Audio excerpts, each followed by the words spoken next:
Welcome once again to Commander by Danon. Today's video came about due to some conversations I had with viewers while streaming.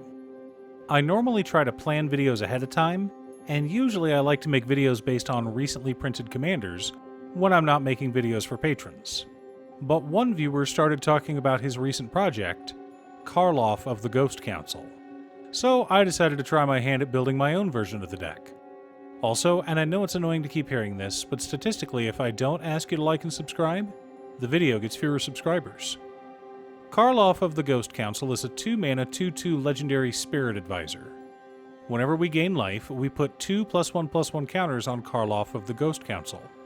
We may pay a white and a black and remove 6 counters from Karlov in order to exile target creature. So Karlov wants us to gain life so that we can then exile any creature we want to. Sounds to me like we've got a Soul Sisters deck on our hands. That's right, dear viewer, this will be a life gain deck. Also, I wanted this deck to be more casual. We don't have any infinite combos, we're not running any expensive staples. Feel free to play this deck at casual tables with your friends, especially since the cost of the deck comes in at just under $100.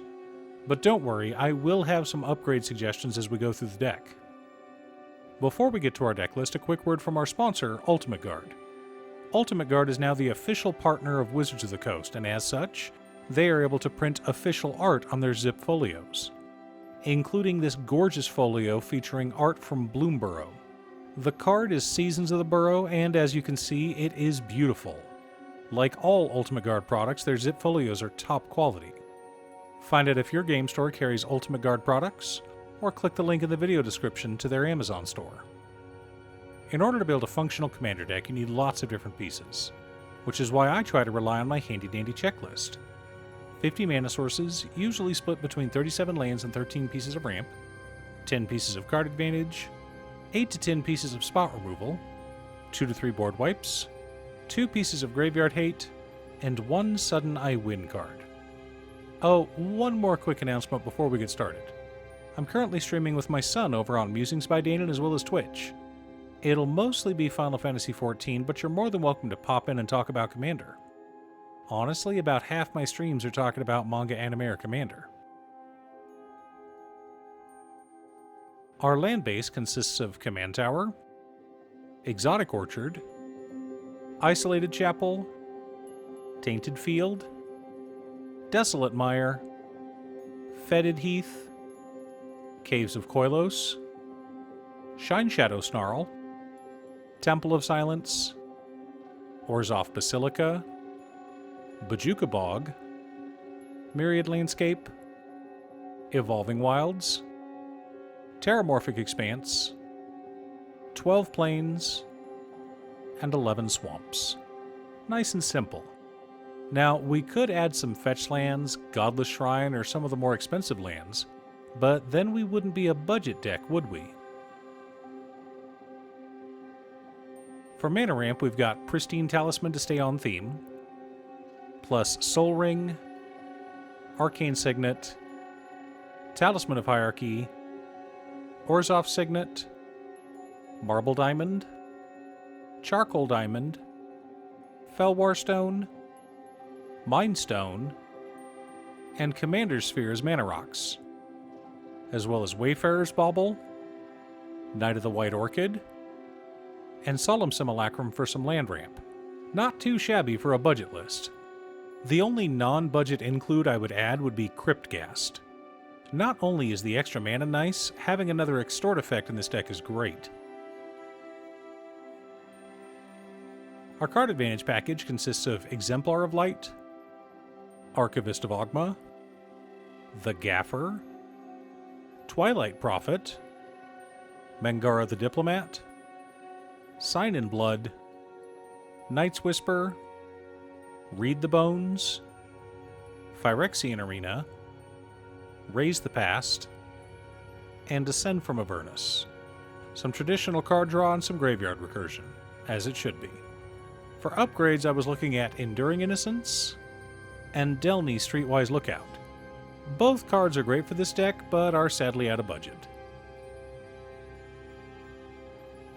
For interaction and spot removal, we're running Path to Exile, Swords to Plowshares, D-Spark, Fracture, Generous Gift, Mortify, Heliod's Intervention, Utter End, Kaya's Guile, and Vanishing Verse.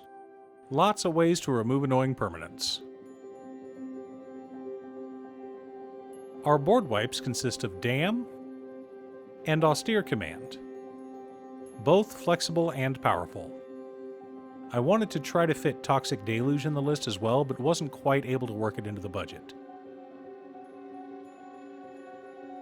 The core of our deck consists of Soul Warden, Soul's Attendant, Spectrum Sentinel, a Yurok Champion, Elysil Core Sadistic Pilgrim, Suture Priest, Dazzling Angel, Shattered Angel, and Sunscorch Regent, all serving to gain us life.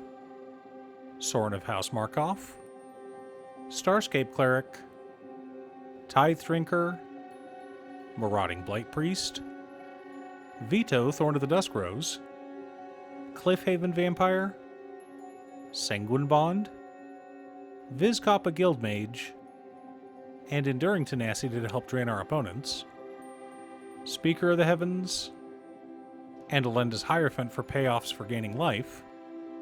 Supporting our plan, we've also got Panharmonicon, Authority of the Consuls, Combal Consul of Allocation, Blind Obedience, Rock's Faithmender, and Essence Channeler.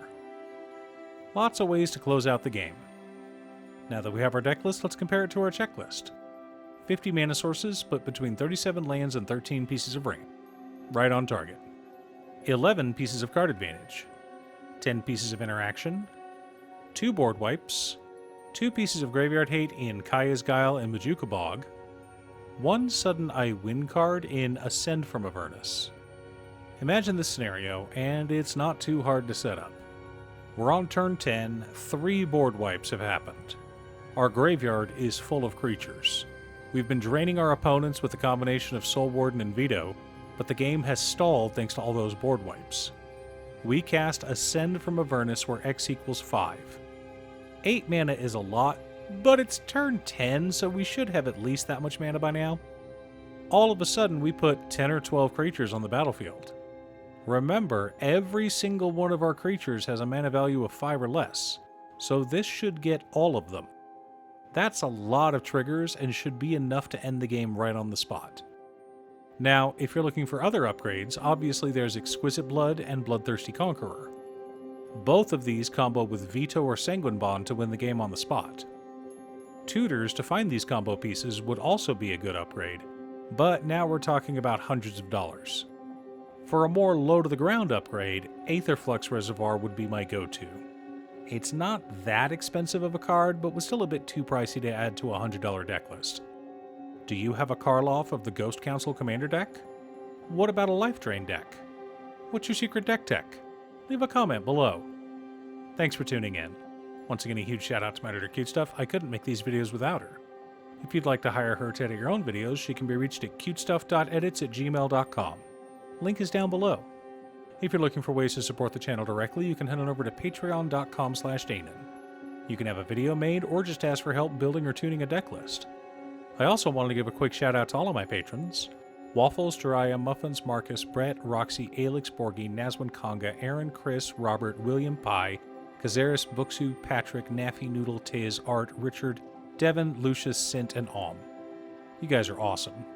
I post new Commander Deck videos every weekday, so be sure to subscribe and ring the bell to be notified of new videos. Again, thanks for watching, and I'll see you all again next time on Commander by Danon.